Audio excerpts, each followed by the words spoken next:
Hoje nós estamos numa aula bem intrigante, bem importante para a gente, onde a questão é essa: você vive a sua vida ou você cumpre um roteiro que te deram? E muitas pessoas podem estar há anos vivendo uma vida que nunca foi delas, assim como nós também. E talvez só agora você, eu e mais outras pessoas estejam percebendo isso. E antes que você responda, eu quero te pedir uma coisa. Fique comigo até o final, não saiam. Porque talvez nunca mais vocês consigam viver da mesma forma depois do que vocês vão ouvir hoje. E, inclusive, eu estou trazendo até sobre o DNA, vou mostrar para vocês como que o DNA interfere através das memórias epigenéticas. Então, fique comigo, certo? Tudo que eu trouxe boa noite, Bel, boa noite, grupo. Boa noite, seja bem-vinda. Tudo que Obrigada. eu trouxe aqui para vocês, eu não descobri isso só nos livros. Eu descobri vivendo uma vida que me fazia adoecer muito por dentro. Até entender que eu vivia um roteiro que não era meu. Aqui tem muita gente que estudou comigo, que está comigo há muito tempo, que me conhece há muito tempo e sabe que por muito tempo eu vivi um roteiro que não era meu. E hoje, depois de me resgatar, hoje eu ajudo as outras pessoas a fazerem o mesmo, a reconhecer quando estão apenas repetindo histórias antigas, sem autonomia de vida. E assim a soltar papéis que não escolheram. E finalmente ocupar um lugar que seja seu de verdade, como hoje eu consigo ocupar o lugar que é meu.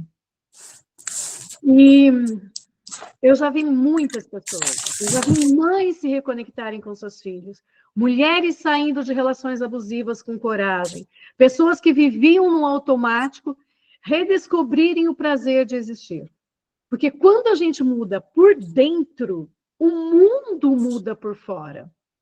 E se vocês estão aqui comigo hoje me ouvindo, talvez o seu corpo já esteja dizendo isso para você. É hora de mudar o seu roteiro também.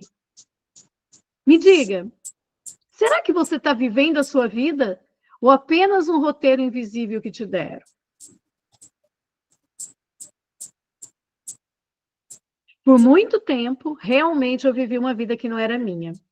E sabem, eu sempre fui muito admirada por ser forte, por segurar tudo sozinha. Só que por dentro, eu só queria um colo, eu só queria parar de representar. Então, eu passei muitos anos da minha vida. Ô, Denolha, eu vou fechar o seu microfone, tá, meu amor? Ah, já fechou. Obrigada. Eu passei por crises em relacionamentos amorosos, relações abusivas que realmente eu aceitei porque eu achava que aquilo era o que eu merecia. No financeiro, tudo que eu construía desmoronava. Parecia que tinha algo dentro de mim que dizia o seguinte: você não pode ter sucesso. Saúde também, eu tive muitos problemas, a minha saúde começou a gritar, corpo cansado, dores, insônia, ansiedade. E eu acho que o que mais doía em mim era o vazio existencial. Todos sabem que eu sou uma ex-suicida. Eu quis tentar me matar desde 7 anos. Imagine o que é uma criança de 7 anos.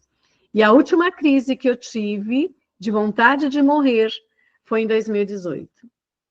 E mesmo que eu não quisesse morrer, o vazio existencial existia e eu achava que eu não me cabia nesse mundo. Eu não queria ficar aqui, porque nada me preenchia. Nem as conquistas, nem os elogios e nem o esforço. E aí eu vivia tentando encontrar. Era cursos e mais cursos, eu me perdia cada vez mais. Até que eu percebi que eu estava vivendo um roteiro que deram para mim. Aquele roteiro de mulher forte, de que cuida de todo mundo, de que aceita o pouco para ser amada. E só quando eu comecei a questionar esse roteiro é que a minha vida começou a mudar de verdade. Por isso eu quis trazer esse tema para você. Será que você está vivendo a sua vida? Ou você, assim como eu no passado, hoje você vive apenas um roteiro invisível que te deram? E nesses últimos 15 anos, eu já ajudei mais de centenas de pessoas. E eu posso te dizer que 9 em cada pessoa que eu atendi, que eu ajudei, estão presas num roteiro que não são delas. E esse roteiro que tantas pessoas seguem sem perceber, não nasce do acaso. Começa a ser escrito muito antes das nossas escolhas conscientes. Sabe onde começa? Lá no ventre materno. O nosso cérebro, na verdade, começa antes, 3 meses antes do momento da nossa concepção. O corpo, o alinhamento entre os nossos pais já dão sinais, aí vem a nossa concepção, fica no corpo, depois até a formação do nosso cérebro. Vai registrando todos os sinais do ambiente. Então, são estresse, medo, rejeição, abandono.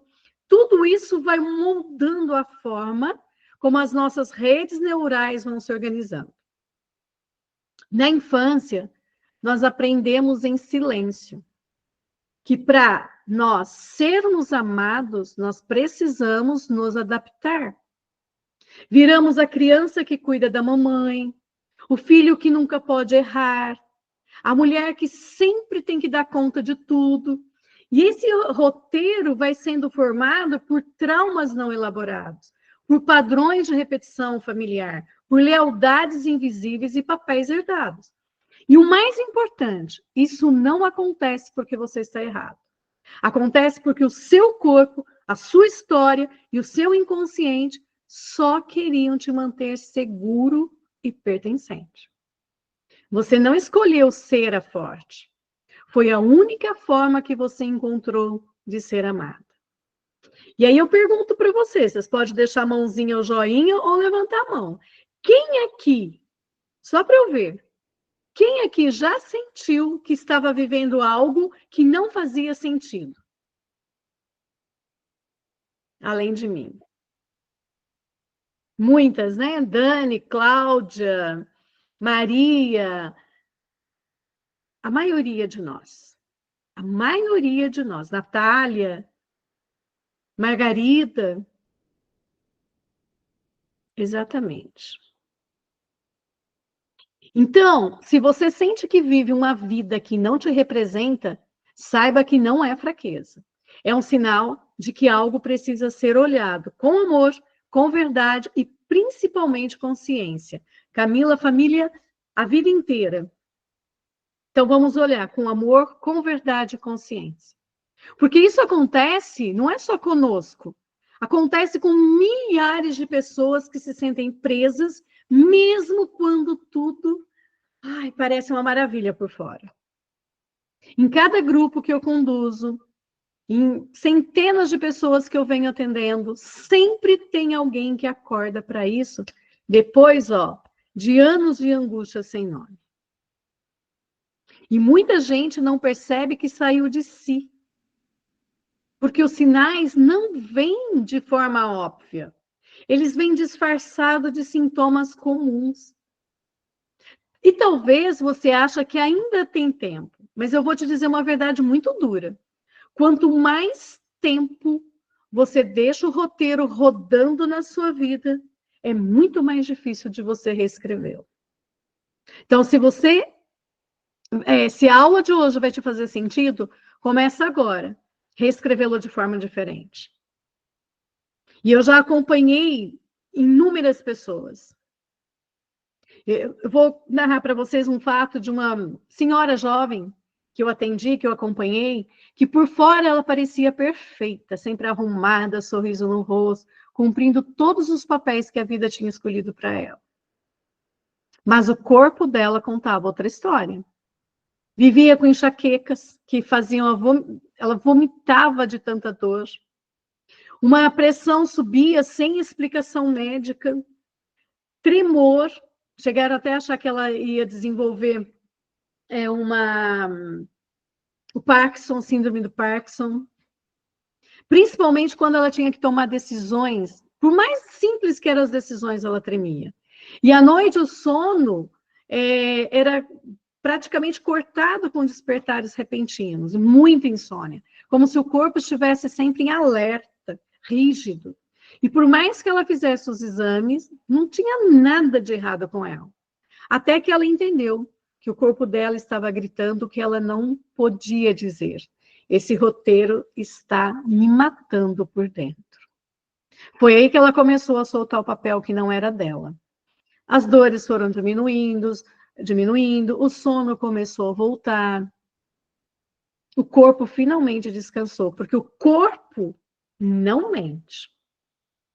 A mente sim, mas o corpo não. E ele sempre entrega o roteiro que você está vivendo. Procrastinação, tem muita gente que se eu perguntar aqui vai falar que procrastina. Procrastinação, por exemplo, não é preguiça.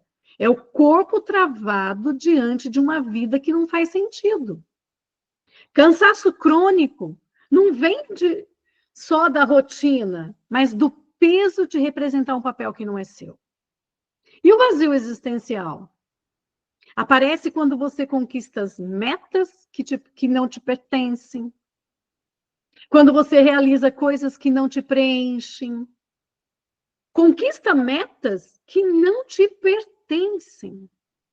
Você vai viver sonhos que não são seus. Relacionamentos ruins. Tudo isso são reflexos internos da sua própria desconexão. E quando nós não estamos conectados conosco mesmo, nós nos permitimos vínculos que confirmam a nossa própria desconexão. Então, são sintomas silenciosos e muito profundos. E quanto mais a gente ignora, mais eles vão crescendo. E o nosso corpo mais adoece. O emocional desabafa. Ou a vida para. E se você se identifica com tudo isso, talvez o problema não seja a vida. Talvez seja o roteiro que você está na vida. Você está exausta? Não sabe do quê? Já sentiu culpa por desejar uma vida que realmente te faria feliz? Talvez a sua história não esteja sendo escrita por você. E muitos dos seus comportamentos, dores e até fracassos não começaram em você. Eles fazem parte de um roteiro que o seu sistema familiar escreveu muito antes de você nascer. São lealdades invisíveis, repetições inconscientes, traumas não elaborados que ainda pedem um lugar. Como o filho que não prospera porque o pai faliu, a mãe, a filha, por exemplo, que aceita migalhas no amor porque a mamãe também aceitou. Repetições inconscientes que vão te empurrando para lugares que já foram ocupados por alguém que sofreu. E você nem sabe disso. Nós falamos das memórias epigenéticas aqui. E você pode estar lutando batalhas que começaram em gerações passadas, tentando compensar histórias que nem eram suas.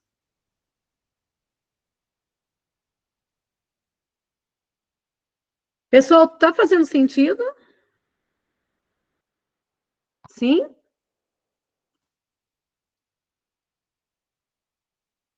Ok.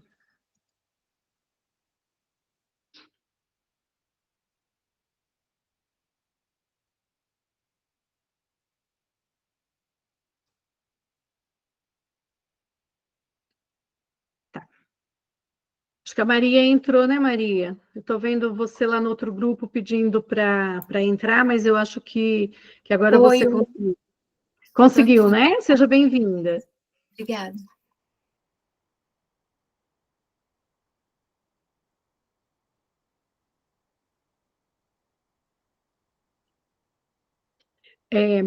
Eu trouxe essa obediência automática com essa obediência implícita, porque isso é muito corriqueiro, muito cotidiano na nossa vida. Muitos de nós fazemos isso, muitos. E a gente só vai entender isso quando nós tivermos essa percepção e observação do que nós estamos fazendo. Essa obediência implícita se trata de um padrão mais sutil, bem mais sutil, mas ele é muito poderoso, porque ele entrega a nossa própria autonomia. Esse padrão não é tão evidente quanto a obediência automática, que é seguir essas regras, esses papéis herdados. Porque aqui não existe uma norma implícita ou uma tradição antiga, embora seja resultado dessa obediência automática, dessas regras, desses papéis herdados. Mas essa obediência implícita, ela é, vamos dizer assim, mais uma submissão silenciosa a figuras de autoridade ou de afeto no momento presente, e sem reflexão se aquilo realmente faz sentido para você. Vamos pensar assim, olha, a obediência implícita é a entrega silenciosa do seu roteiro de vida. Quando você entrega decisões importantes da sua vida a uma outra pessoa, mesmo que ela não tenha imposto, apenas sugerido ou opinado, e você obedece sem questionar se aquilo está alinhado ou não ao que você quer ou ao que você precisa. É assim, olha, a decisão final parece que é tua, mas na verdade foi moldada pelo medo de você decepcionar ou contrariar alguém. Essa obediência, ela vem disfarçada de respeito, de gratidão, de confiança. Só que por trás existe medo de perder vínculo, aprovação ou amor. Normalmente vai envolver figuras com autoridade emocional, profissional, tipo pais, parceiros, chefes, terapeutas, líderes religiosos, amigos próximos. Eu vou dar alguns exemplos para vocês. Isso aconteceu há uns 20 dias. Uma pessoa queria fazer constelação, mas aí ela conversou com a psicóloga e a psicóloga falou para ela: ainda não é hora. E ela, sem refletir, desistiu. Ou seja, ela aceitou, ela não procurou ter essa reflexão. Certo? Um outro exemplo. Vamos dizer que o seu marido te desaconselha de uma viagem que você deseja muito. E aí você cancela, para evitar problemas, para evitar discussões. Você está nessa obediência implícita, abrindo mão do seu roteiro de vida. Ou seu chefe diz que não vale a pena buscar uma promoção agora. E aí você para de tentar, mesmo sentindo que agora é o teu momento. Obediência implícita. A sua mãe opina que não é seguro você mudar de cidade. E você abandona o plano sem mesmo analisar por si mesma. Obediência implícita. E se você olhar agora para a sua vida, começa a trazer essas reflexões, essas percepções. Quantas vezes você muda a sua opinião para acatar a opinião do outro? Para evitar brigas, desentendimentos, para ser mais fácil, para te dar mais conforto, para te dar mais segurança. Por que a obediência implícita impede o protagonismo? Porque ela desliga o seu pensamento crítico. Você não avalia prós, contras por conta própria. Porque ela reforça papéis herdados. Muitas vezes esses conselhos vêm carregados de roteiros familiares ou até culturais antigos. Porque ela aumenta a autoanulação. A cada obediência, você vai reforçando a ideia de que a outra pessoa sabe muito mais sobre a sua vida do que você. E aí, vocês estão em obediência implícita? Vou dar alguns resquícios para vocês pensarem. Você sempre busca uma autorização antes de agir? Sentem culpa ou sentem medo quando pensa em contrariar uma opinião de alguém que respeita? Abandona planos, ideias próprias sem investigá-los profundamente? Se pega justificando decisões com frases como: ah, o meu Beltrano acha melhor assim. Meu chefe, meu marido, a minha mãe. Hoje a minha alma vive uma espécie de surto, porque eu vejo bem isso. E aí, quando vocês dizem, minha mãe acha melhor assim, o meu marido acha melhor assim, o meu filho acha melhor assim, sem refletir, se você também acha, você está nessa obediência implícita. Obediência automática, que vem lá do sistêmico, das fidelidades que a gente recebe. Casar cedo porque na família sempre foi assim. Escolher a profissão que os pais aprovavam.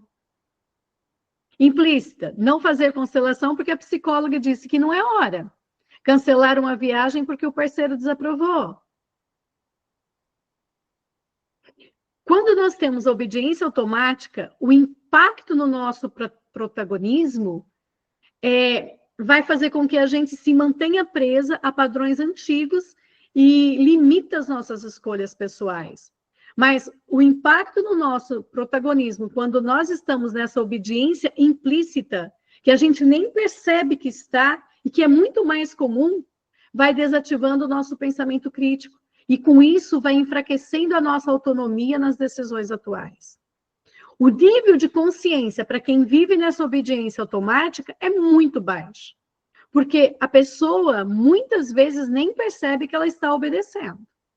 Nessa obediência implícita, o nível é um pouquinho mais alto, vamos dizer que ele é médio, porque a pessoa pode sentir desconforto, mas só que ela acaba cedendo para evitar conflito, para evitar desaprovação, para ter a sensação de que se ela fizer o que o outro quer que ela faça, ela vai ser amada. E sabe qual é a armadilha mais cruel de tudo isso? É que nós chamamos isso de destino. E, na verdade, é apenas um roteiro velho com capa nova. Eu tive uma outra cliente que, sem perceber que ela estava repetindo a história da mãe e da avó, ela me procurou com essa história. 3 gerações de mulheres que se casaram com homens abusivos, porque acreditavam que era isso que tinham para a vida. Homens são tudo assim. Não adianta eu procurar diferente.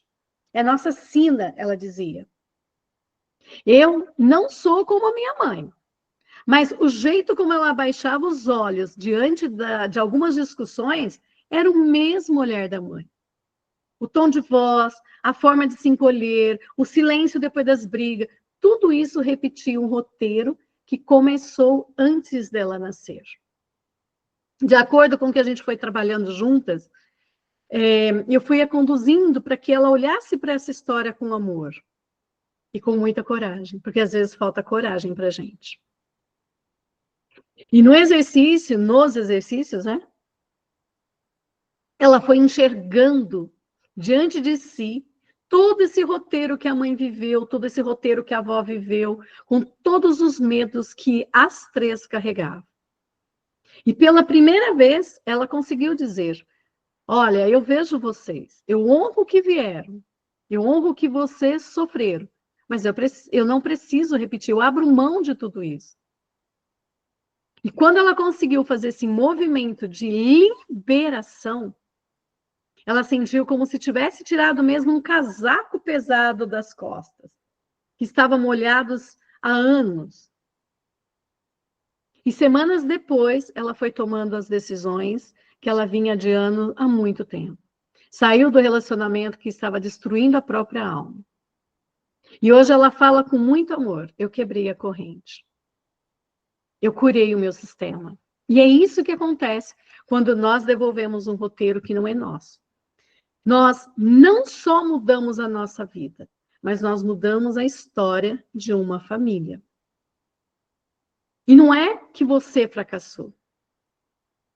Porque talvez fracassar fosse a única forma de permanecer fiel à sua família. E o que é mais forte, você não fez isso por mal. Você fez por amor.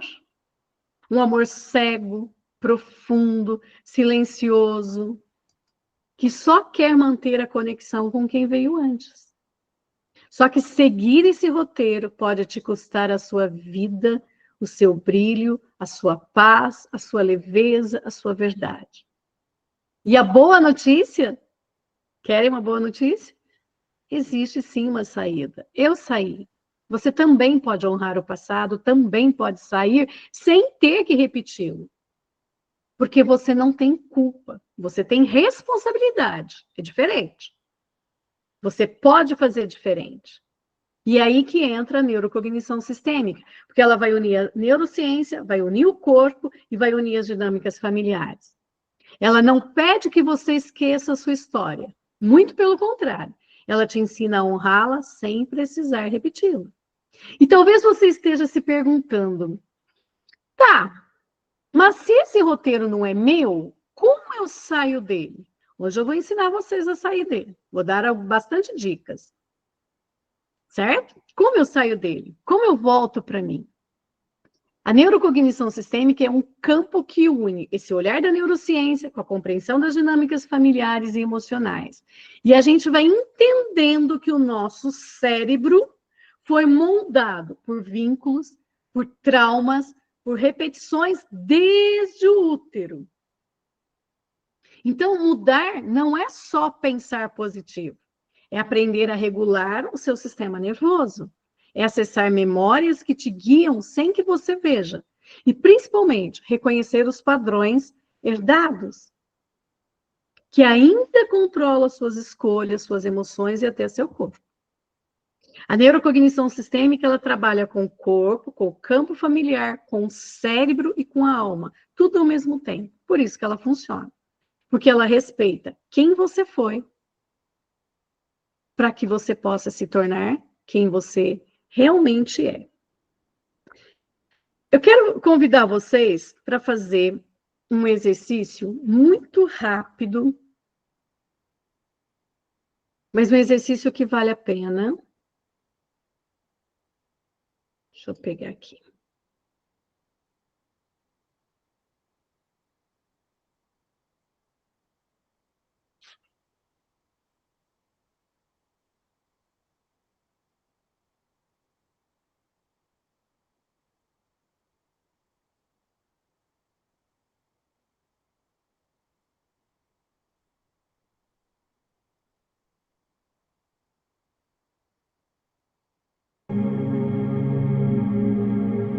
Estão ouvindo essa frequência? Sim? É, mas vocês não vão focar nela. Quero que vocês agora procurem fechar os olhos mesmo. Fechem seus olhos, respirem lento e profundamente.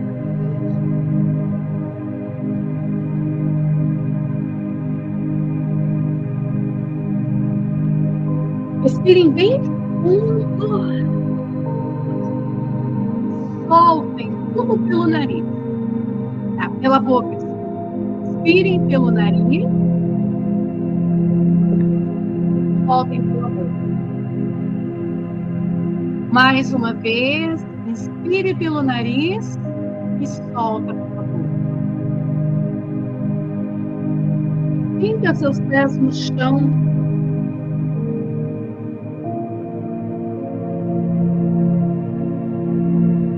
Sinta o seu corpo presente aqui e agora.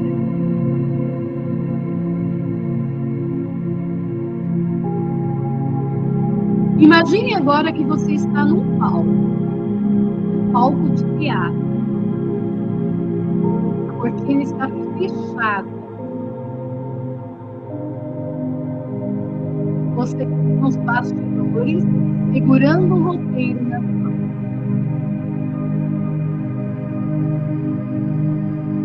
Esse roteiro tem seu nome na capa. Mas ao abrir, você percebe que as falas, as decisões, o caminho não foram escritos.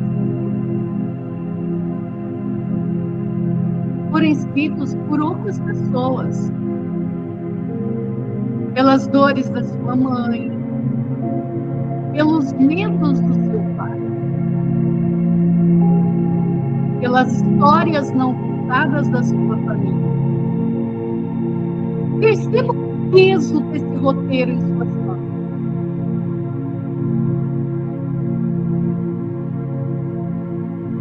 Agora imagine que você olha para frente. você vê uma mesa. Atrás dessa mesa estão todos os seus ancestrais. Pais, avós, bisavós, tataravós. Aqueles que, com amor ou com dor, escreveram esse roteiro para te proteger, para te manter no sistema.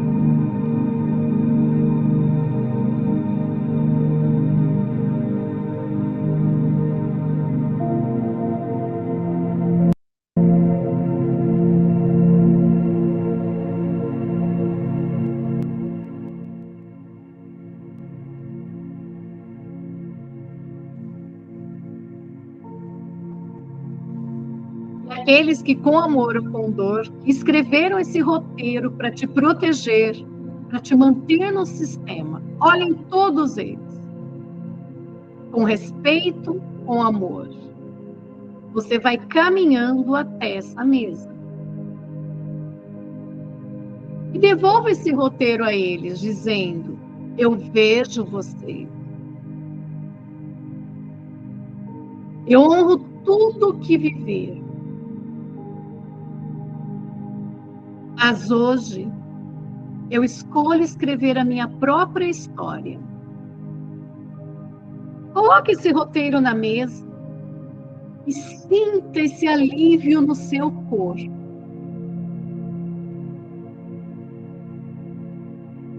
Sinta o espaço que se abre dentro de você. E agora, imagina que eles te entregam um novo caderno. Esse caderno está com as folhas todas em branco. É um caderno só seu. Sinta eles nas suas mãos. Respire fundo. Abrace esse novo caderno. Guarde essa sensação de liberdade, de escolha, de reconexão com a sua verdade.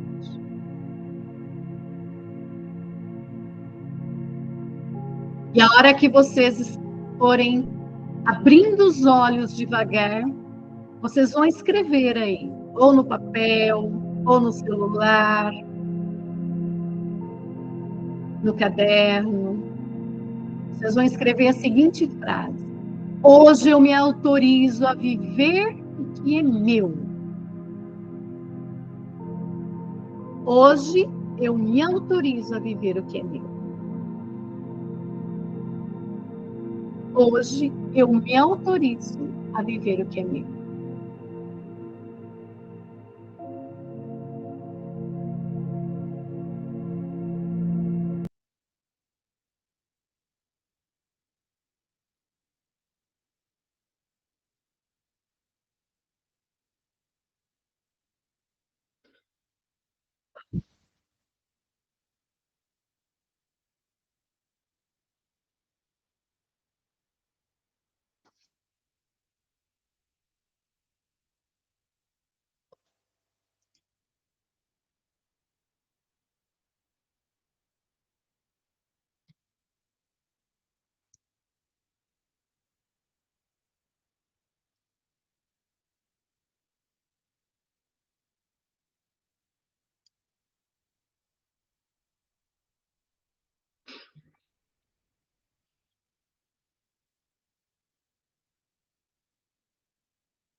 Eu trouxe nessa pirâmide, para ficar mais visível, os 5 níveis de quem não é protagonista da própria vida.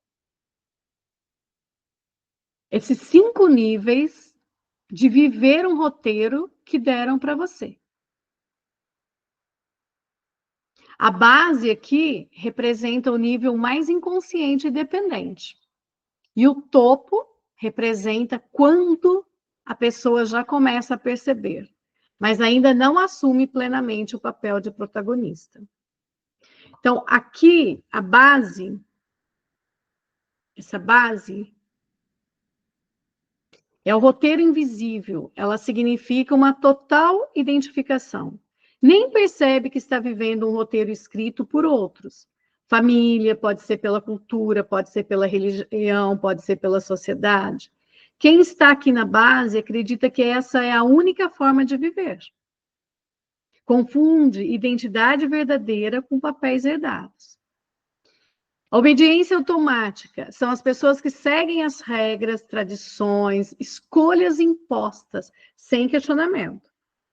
Acredita que a sua função é cumprir, não é escolher.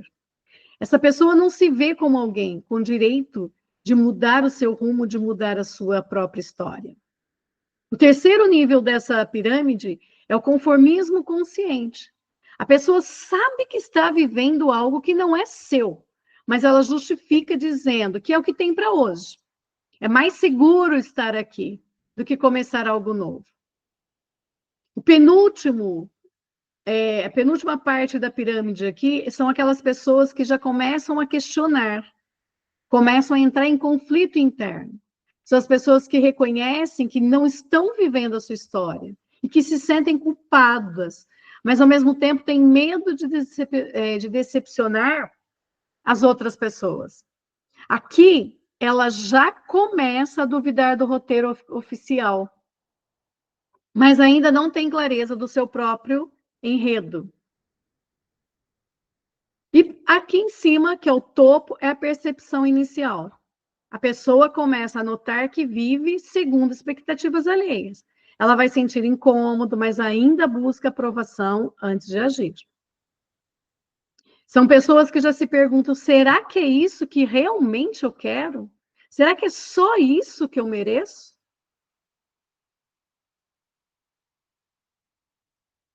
Autorizem a vocês viverem o que é de vocês. E talvez vocês pensem que sair desse roteiro exige uma revolução. Não é isso. Não é mudar tudo. Não é romper com todos. Não é isso. Às vezes, começa com um simples ato de consciência. Eu já vi mães se reconectarem com seus filhos só por deixarem de carregar a dor dos avós.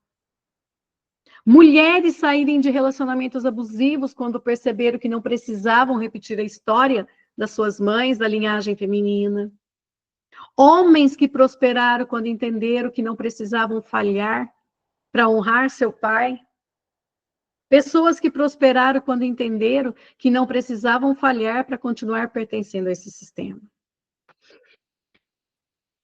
É muito sério isso. Sair do roteiro não é trair a sua família. É honrar quem veio antes sem repetir a dor deles. É dizer: eu vejo vocês. Eu carrego apenas o que é meu e eu deixo com vocês o que não é. Sabem, gente, não precisa de 1000 passos. Precisa de apenas consciência e permissão. Consciência e permissão. Eu quero te propor rapidinho. Feche os olhos de novo por um instante e coloque a sua mão no seu peito. E diga: eu posso fazer diferente. E ainda assim eu pertenço. Respire essa autorização no corpo de vocês. Veja como vocês se sentem. Eu posso fazer diferente. E ainda assim eu pertenço. Deixa teu corpo entender. Porque a história começa no momento em que você se autoriza a vivê-la. Eu posso fazer diferente. E ainda assim eu pertenço. Como fica seu corpo?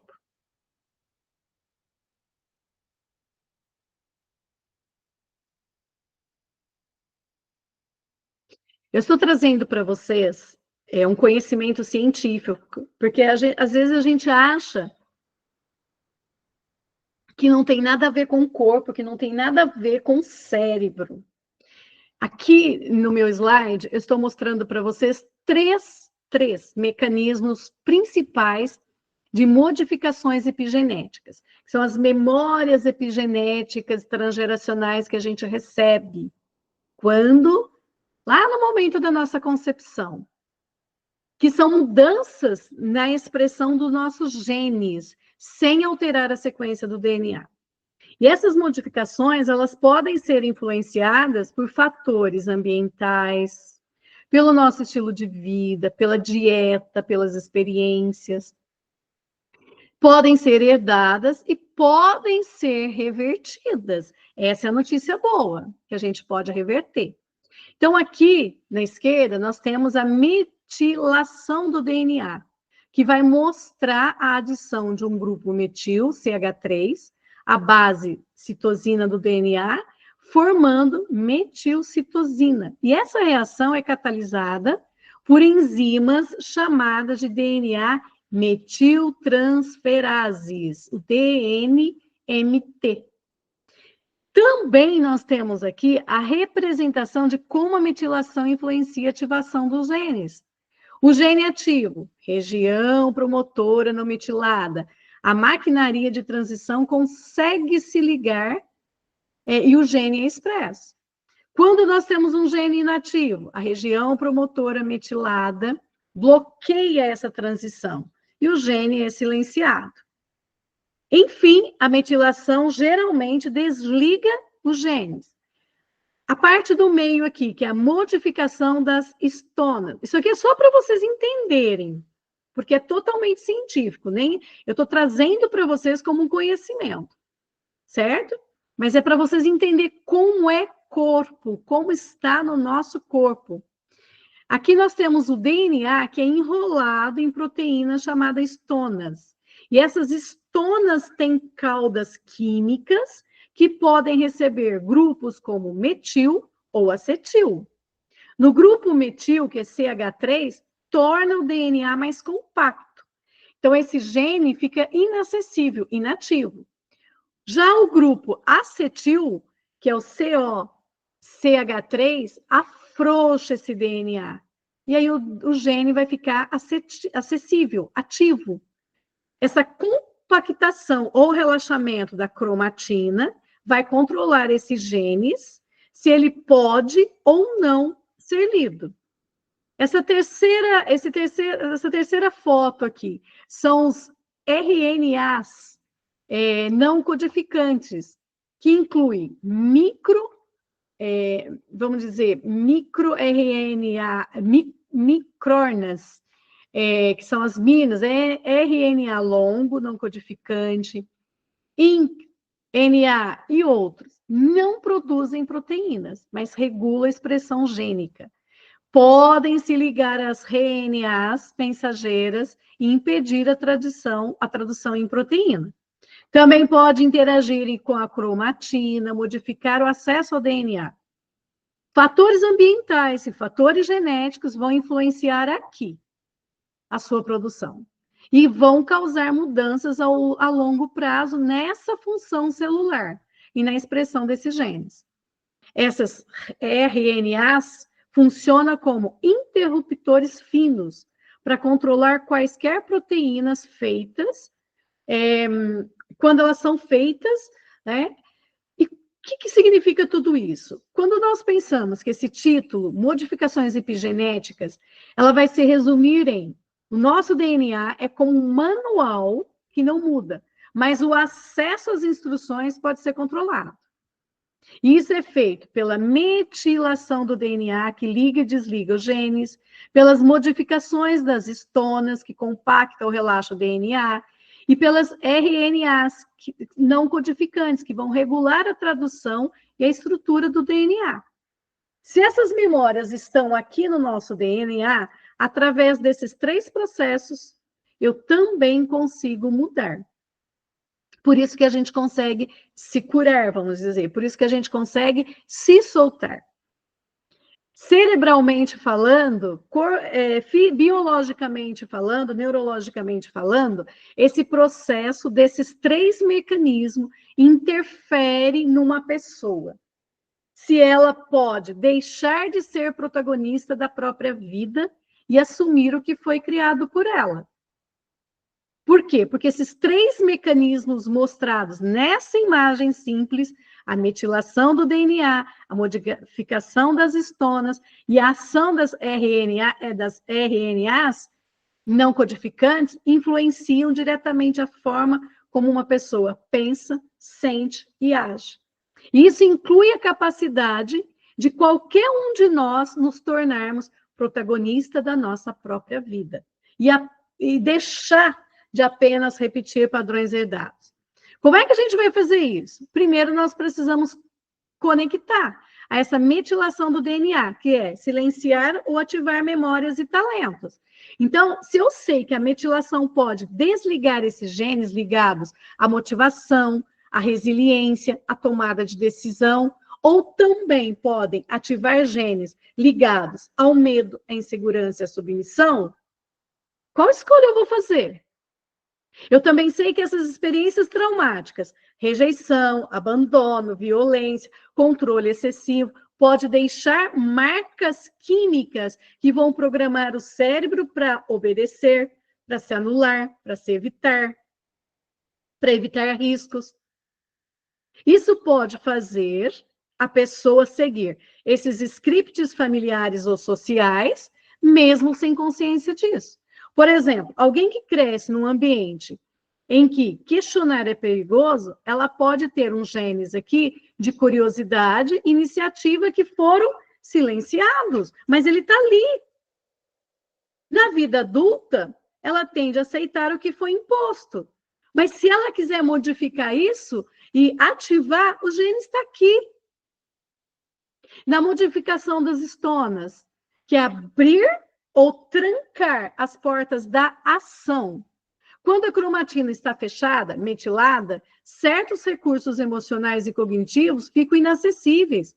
Só que quando ela está aberta, que a gente fala que ela está acetilada, a pessoa vai ter muito mais acesso à criatividade, à coragem, à visão de futuro. E essas situações crônicas de estresse podem trancar esse acesso às áreas cerebrais que dão clareza, iniciativa, deixando a pessoa em modo automático ou até em modo de sobrevivência. Por exemplo, um adulto que vive anos em ambiente crítico, ele pode manter fechado esses genes ligados ao prazer, explorando só o que garante segurança. As RNAs não codificantes, que vão pensar que elas são o maestro invisível desses padrões. Eles regulam eles vão regular quais as mensagens do DNA serão transformadas em proteínas, portanto, em respostas emocionais e cognitivas. Com isso, fatores ambientais, educação, cultura, crenças familiares, é que vão moldar essas RNAs, fazendo a mente priorizar comportamentos herdados.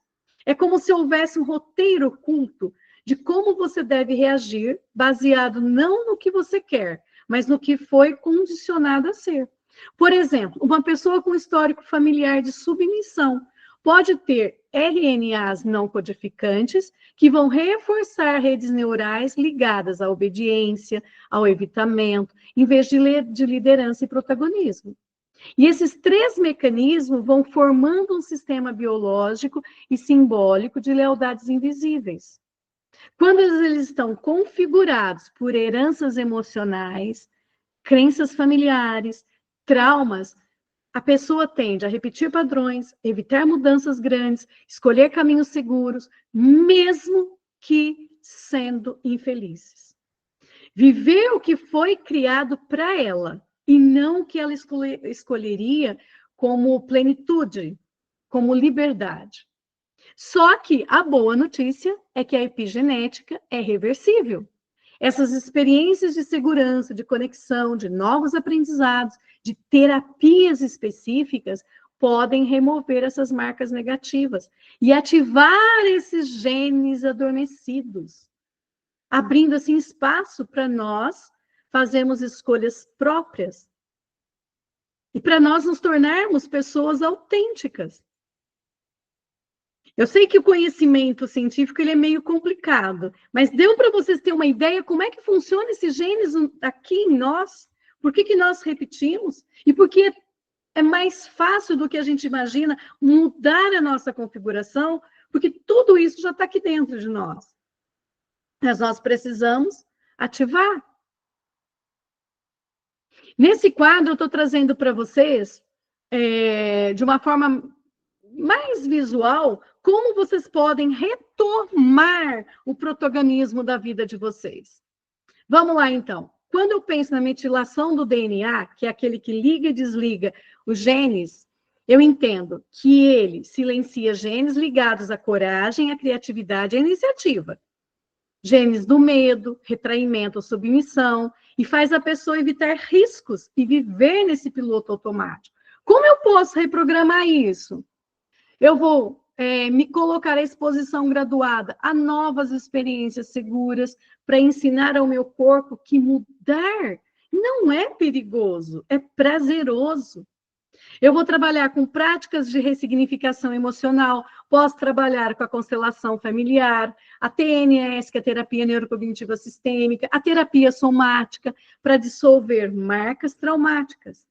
Eu posso trabalhar na minha alimentação, no meu sono reparador, onde eu vou focar em nutrientes como folato, vitamina B, magnésio, para apoiar enzimas de desmetilação. Já estou dando essas dicas para vocês trazerem para a vida. Na modificação das estonas, que abre e fecha o acesso ao DNA, que a cromatina fechada bloqueia a esses acessos e os recursos mentais de clareza e de prazer. Predomina pensamento aí de escassez, de medo, de sobrevivência. Com isso, eu vou ter dificuldade de planejar, de sonhar grande, de ver a minha meta. Como eu posso trabalhar com isso para eu reprogramar o meu cérebro? Exercícios físicos prazerosos, dança, caminhada, para acetilar estonas e abrir cromatina. Eu posso trabalhar com meditação, com mindfulness, para reduzir o meu cortisol, permitir maior acesso a áreas pré-frontais. Eu posso fazer treinos de criatividade, escrever, criar arte, resolver problemas, para reabrir essas portas cognitivas. Percebe que não é tão difícil, é exercício, é treinamento. E os RNAs, que não codificantes, que controlam quais genes vão se expressar. Eles regulam a tradução das mensagens herdadas, ele vai priorizar comportamentos familiares, culturais, que são repetitivos, mantendo as nossas redes neurais do modo que vai reforçar esses roteiros invisíveis de submissão, de conformismo, para que possa, então, perpetuar lealdades inconscientes. Como é que eu posso reprogramar tudo isso? Exposição a novos ambientes e narrativos, eu posso ler autores diferentes, eu posso viajar, eu posso conviver com pessoas inspiradoras, eu posso buscar práticas de autoafirmação diárias para criar novos padrões de expressão genética, eu posso ter uma aprendizagem viciante e emocionalmente significativa, porque aí eu vou ativar em mim a dopamina, a ocitocina, para reescrever redes de RNA regulador. Ou seja, a chave para nós nos tornarmos protagonistas da nossa própria vida não é tão complicado. E essa reversão epigenética, ela não vai acontecer só de forma biológica, mas também simbólica. Ela é biológica porque ela pode mudar dieta, pode mudar sono, movimento, estresse. E ela é simbólica porque ela pode ressignificar crenças, romper lealdades inconscientes, criar novas histórias pessoais. Não é impossível, só que exige treino. Nós vamos desconstruir vícios e construir novos hábitos. Para isso, eu preciso ter consciência, que é um mapa de saída do roteiro, que vem fortalecer essas dicas que eu passei para vocês agora. O que é consciência? É reconhecer que você está vivendo algo que não é seu. Você não muda o que não enxerga. O primeiro passo é ver com clareza quais são as frases, as crenças, as dores, os padrões da minha vida que não nasceram de mim. Que perguntas podem me ajudar? Será que isso é realmente meu ou eu aprendi com alguém? Essa decisão realmente vem de mim ou do medo que eu tenho de decepcionar alguém? O segundo passo é a permissão. Eu me autorizo a soltar esse roteiro? Me autorizo mesmo?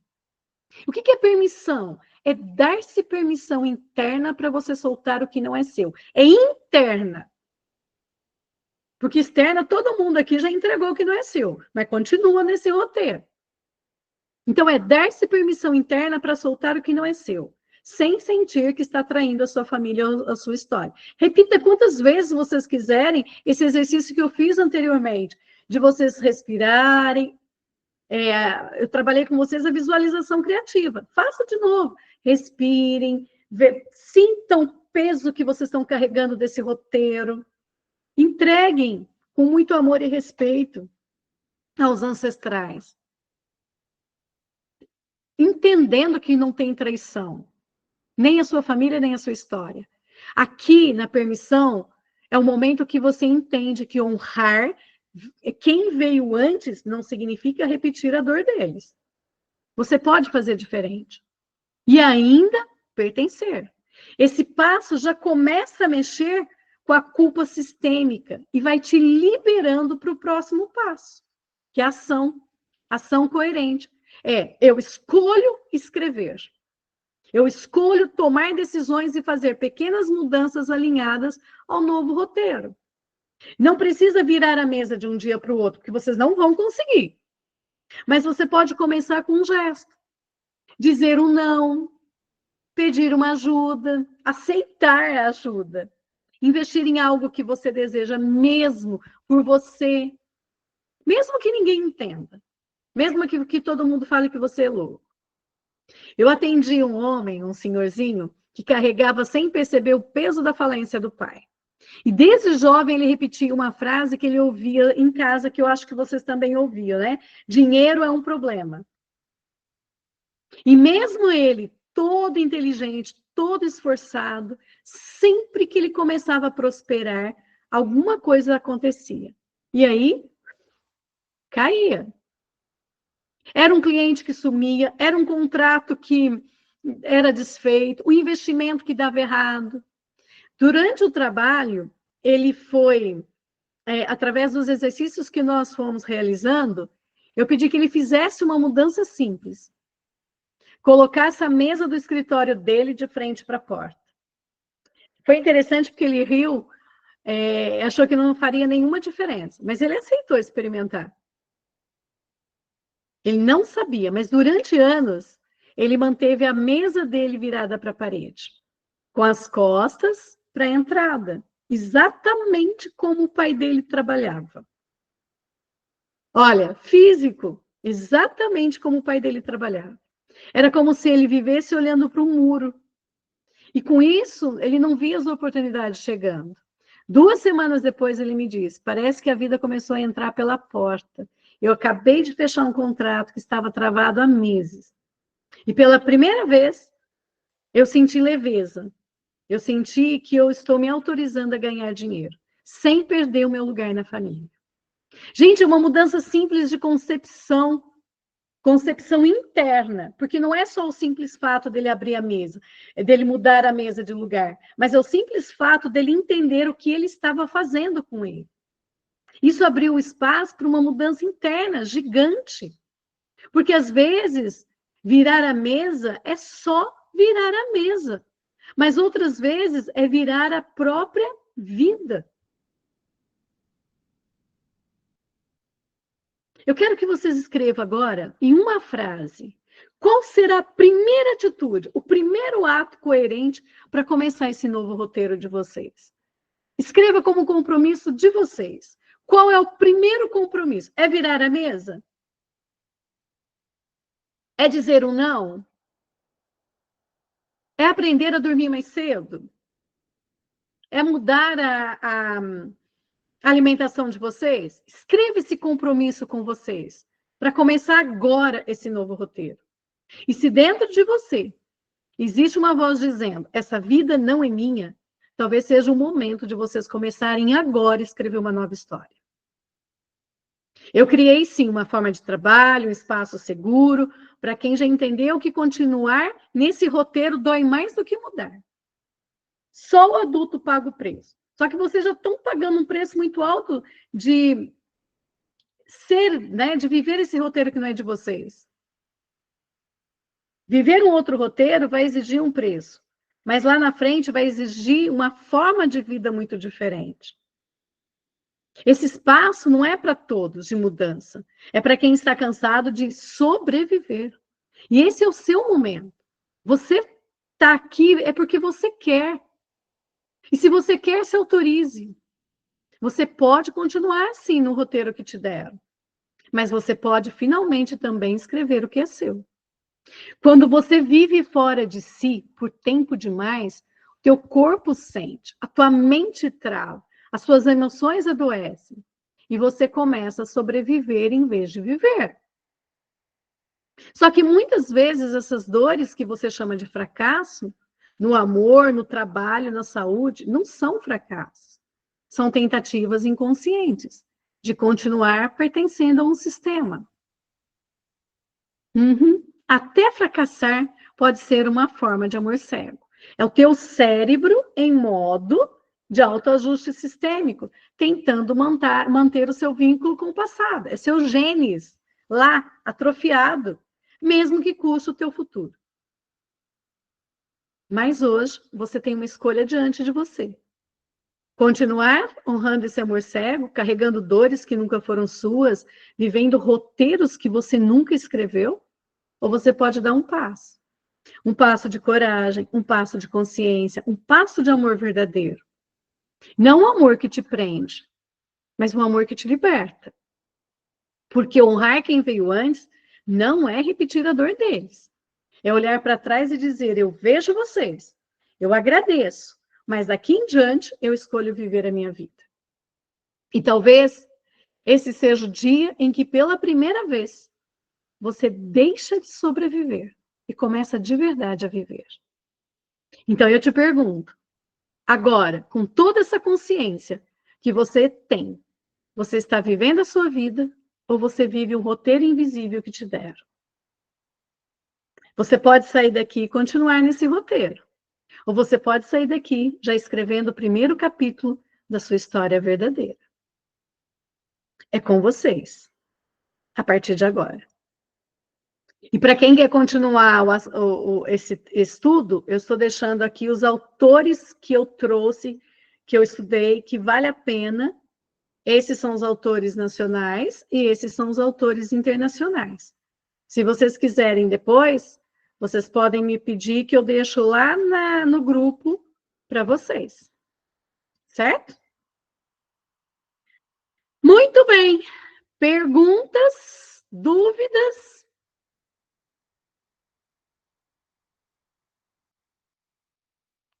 Falei muito rápido?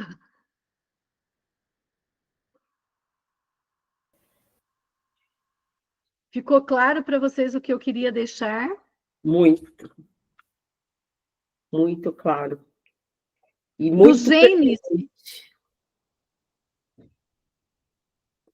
Para mim ficou tranquilo. Assim, eu fico assustada mais uma vez, Belter. Eu acho que você está me perseguindo, graças a Deus, porque nesse final de semana eu estava conversando com a minha filha, a gente reuniu a família, né, por conta dos dias dos pais, e aí tivemos 2 momentos. Ainda minha filha brincou assim: hoje vai ser uma grande constelação, porque o primeiro momento encontramos com a minha família escolhida, né, o pai das minhas filhas, a esposa, a filha, enfim, e depois os meus irmãos, né? E aí eu estava falando o quanto a gente vive aquele roteiro que a família foi colocando.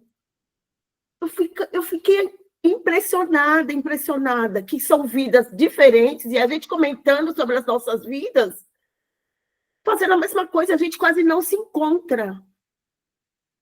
Eu falei: isso não é real. Isso não é real.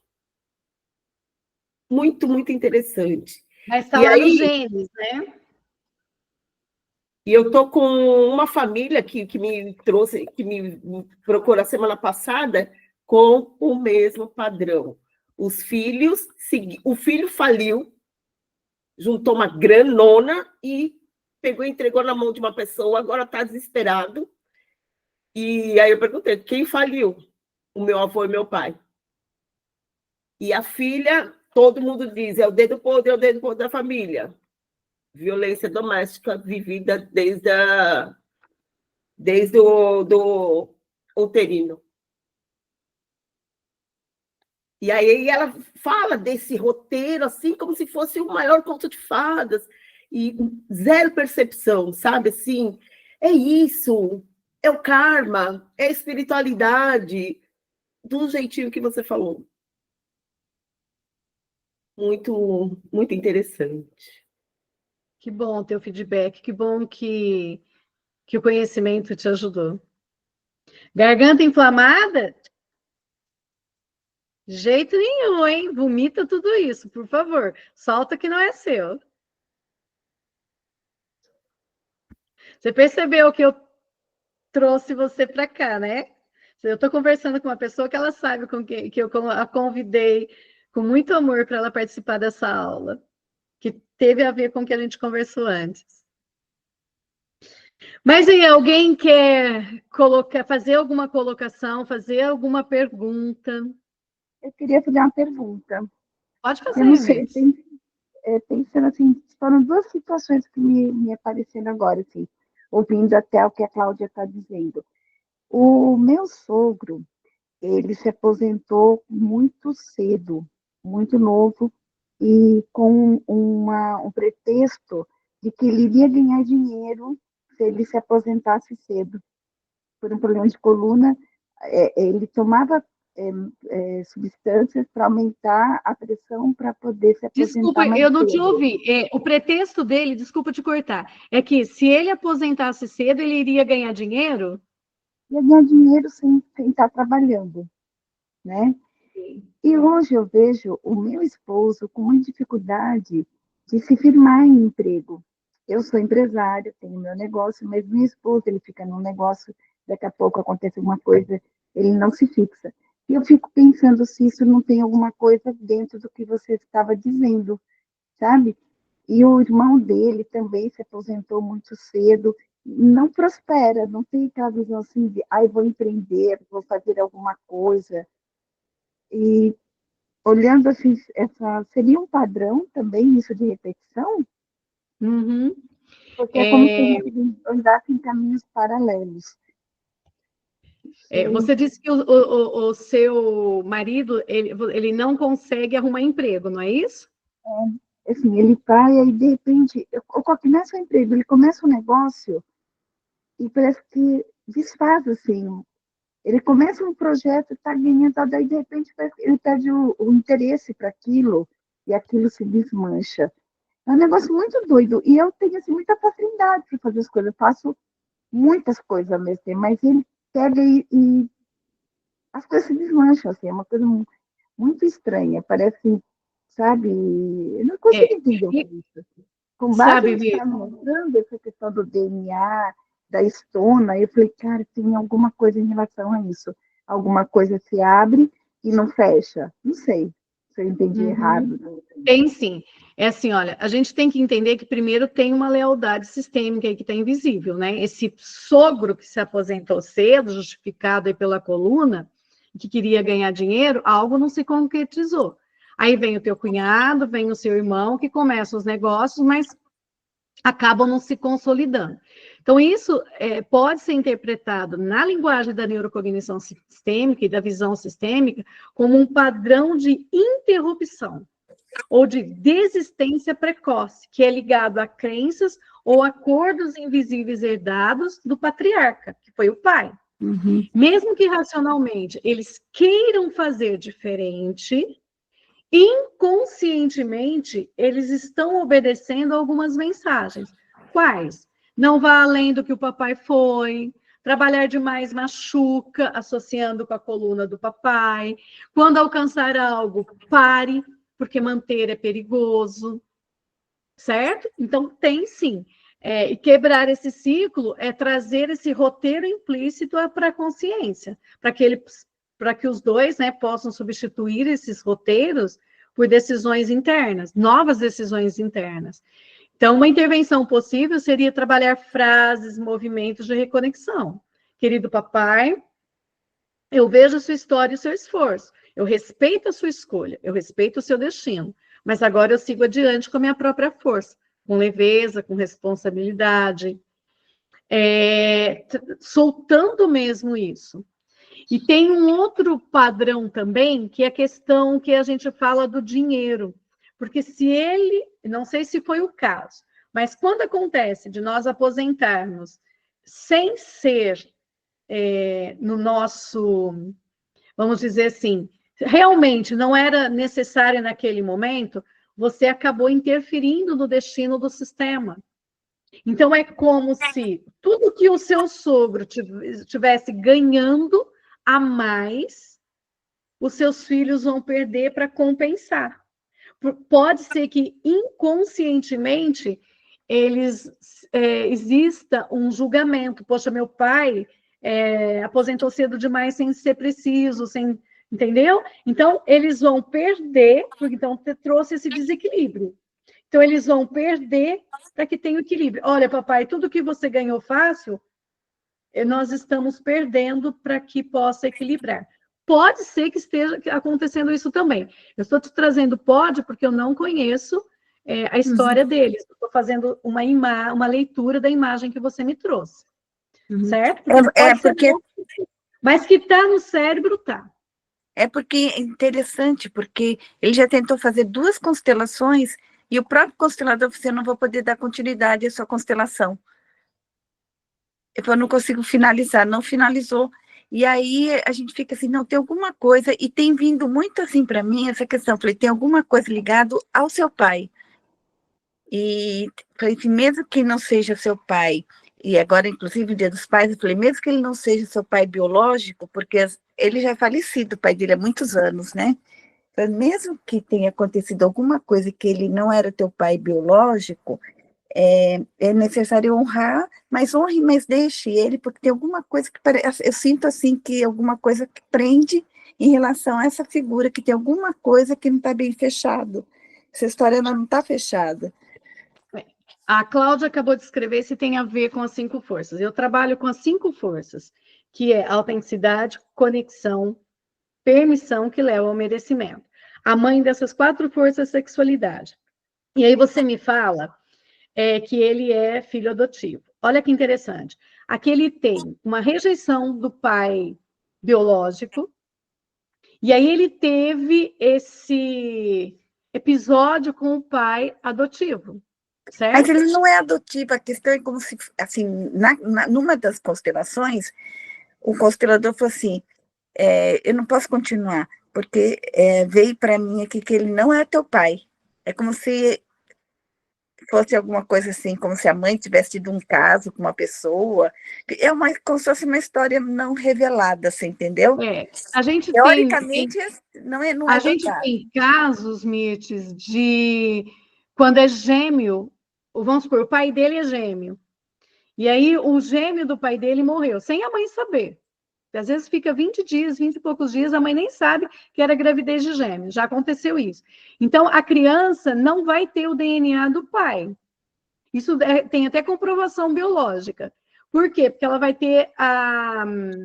É como se ela trouxesse... isso existe, aconteceu aqui no Brasil, tá?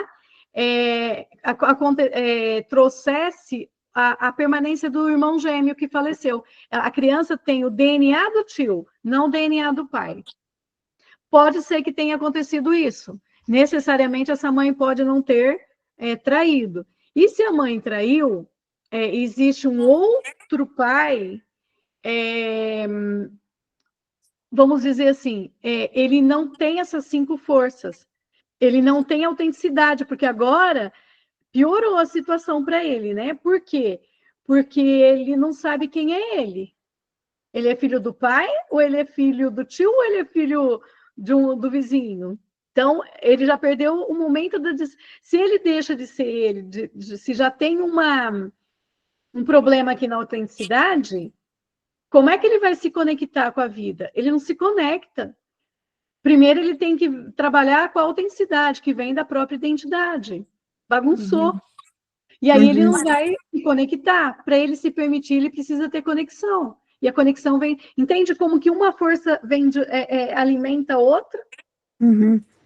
Para mim, assim, eu acho que pode ser alguma coisa nesse sentido, porque também pode ser essa questão dos gêmeos, porque a mãe perdeu outros irmãos antes dele, e quando ele nasceu, a mãe tinha muito medo dele morrer, porque ele ficou muito fraco, ele era muito mirrado, foi uma série, assim, foi uma coisa bem complexa, né? E a pergunta é, diante disso tudo, através da constelação, consegue se organizar essas forças? Sim, mas eu falo para você que precisa da terapia também. Não precisa de muitas sessões. 10 sessões no máximo você consegue. A constelação, ela é o início de uma cura. Só que você viu que precisa trabalhar essa questão do cérebro e precisa aprender a fazer diferente. Muitas pessoas vêm, faz a constelação, dá um movimento intenso. Só que vão para a vida e falam, nossa, mas parece que emperrou de novo. Por que emperrou? Pensa numa cebola, eu sempre uso a cebola. Se a pessoa está ali, quer fazer a constelação só para tirar a primeira casca da cebola, perfeito. Só que quanto mais consciência, mais cascas da cebola a gente vai tirando. Então, mais a gente vai querendo. E aí, o que nos ajuda, além da constelação? A questão da terapia, porque você vai estudar a sua vida, você vai ter um autoconhecimento, vai receber ferramentas para você ativar essas 5 forças. Por exemplo, né? As matrizes, nós temos uma matriz divina, mas nós temos as matrizes secundárias que vão levar ao enfraquecimento dessas forças. Então, é a terapia que vai fazer com que ele enxergue e comece a mudar. Eu falo da minha terapia, Maria, da terapia neurocognitiva sistêmica, que é um método que eu criei, onde eu trabalho com o cérebro, com o sistêmico, conhece, também com a cognição, que é aprender a fazer diferente. Eu acho que ele precisava de uma coisa nesse sentido, você entendeu? Que sai assim do que já tem, que já existe, porque eu acho que tem algumas coisas assim que é complexo, porque são histórias que elas não estão muito esclarecidas para ele mesmo, porque não justificam. Todo mundo fala para ele assim, você é um Google, como é que pode ser uma pessoa, todo e qualquer assunto que qualquer pessoa queira conversar, ele domina muito. Mas a pessoa, todo mundo fala assim, mas eu não consigo entender por que ele não está, sabe? Por que não flui? É uma coisa assim estranha, porque a gente tem, ele é um super apoio para mim, mas não para o negócio dele, você entendeu? Ele é ótimo para o meu negócio, mas não para o dele. Entendi, porque ele está vivendo um roteiro que não é dele, né? Certo? Mas pensa, qualquer coisa você marca comigo e a gente conversa melhor. Eu quero isso, tá, já? Obrigada. Nada. Margarida, você quer me falar alguma coisa? Quer me fazer alguma pergunta? Bel, a gente se conhece há um bom tempo e toda vez que a gente tem esses encontros, que a gente faz algum exercício, algo novo desperta. E eu estava precisando mesmo parar um pouquinho, fazer esse exercício e refletir o que eu estou carregando em mim que não me pertence. A sua fala, o seu exercício veio de encontro a algo que eu já estou questionando há alguns dias e compartilhando com uma amiga. E a importância de hoje estar com você, mais uma vez, despertou. A vontade, aguçou a vontade de mudança e de libertação do que não me pertence, que eu estou carregando. E que pesa muito em nossas vidas, né? Carregar o que não nos pertence. Muito. Que bom que É você chegou muito a essa bom consciência. compartilhar de momentos assim com você. Obrigada. Eu agradeço o teu retorno para eu ter certeza que está valendo a pena essas aulas mensais que a gente faz, para compartilhar mesmo, que existe um mundo bem melhor começa dentro da gente. Que bom, obrigada. Mais alguém quer fazer alguma pergunta ou fazer alguma colocação? Eu quero agradecer a vida, a possibilidade que ela me trouxe de viver isso. Às vezes a gente não entende alguns chamados e às vezes a gente só precisa sentir, né? Eu recebi uma foto de uma prima minha e eu acabei de postar no meu status. Eu postei, era 8h35. Tava a minha avó, que já foi, eu e a minha mãe. E eu escrevi que eu agradeço a ancestralidade e que eu honro tudo que eu vivi e que eu tenho, que eu amo cada uma delas, mas que eu me amo. E aí veio o convite da aula e é incrível. Eu estou num momento de estar só, mas eu sinto muita coisa mudando. Então eu só quero te agradecer imensamente por tudo que está na garganta e que está no coração e que está reverberando e acontecendo. E eu não sei bem explicar. Gratidão, você sabe bem do que eu estou falando. Uhum. Mais uma vez, só posso agradecer. Beijo. Um abraço fraterno, tá? Mais alguém? Maria, quer dizer alguma coisa? Eu quero agradecer demais por essa aula. Eu nem acho que não sei se é o destino, mas algo muito forte me colocou nessa aula e eu tenho muito que agradecer. Suas falas, assim, foram muito fortes aqui para mim. Só te agradecer aí e é isso, gente. Muito, muito obrigado também a cada uma que contribuiu também pela minha cura. Assim seja. Amém. A gratidão sempre é minha, porque se eu estou aqui compartilhando, é porque vocês estão aqui para receber, para a gente aprender e ensinar juntas. Então, sempre, sempre, sempre a minha gratidão. Margarida, você levantou a mãozinha de novo. Você tem mais algum ponto que você gostaria de compartilhar conosco? Não, Bel, somente agradecer mesmo. Tá bom. Pessoal, mais alguém ou podemos encerrar? Dou-lhe uma, dou-lhe duas. Olha, gratidão mesmo por vocês estarem aqui comigo. Tem pessoas aqui que são fiéis, né? Toda a aula está aqui presente. Gratidão a vocês que me deram essa oportunidade. Alice conseguiu ficar acordadinha, meu amor. Nós temos alguém de Miami aqui. Não é Milão. Conseguiu ficar acordadinha? Dei umas pescadas, mas consegui a maior parte do tempo. Tá ótimo, tá ótimo. Então, gratidão ao teu esforço, Gratidão a Aline, você. porque lá é madrugada, gente. A aula começou 1h pouco lá. Gratidão a todas vocês. Um beijo na alma. Obrigada, obrigada. Até mais. Obrigada, até mais, tchau. Tchau.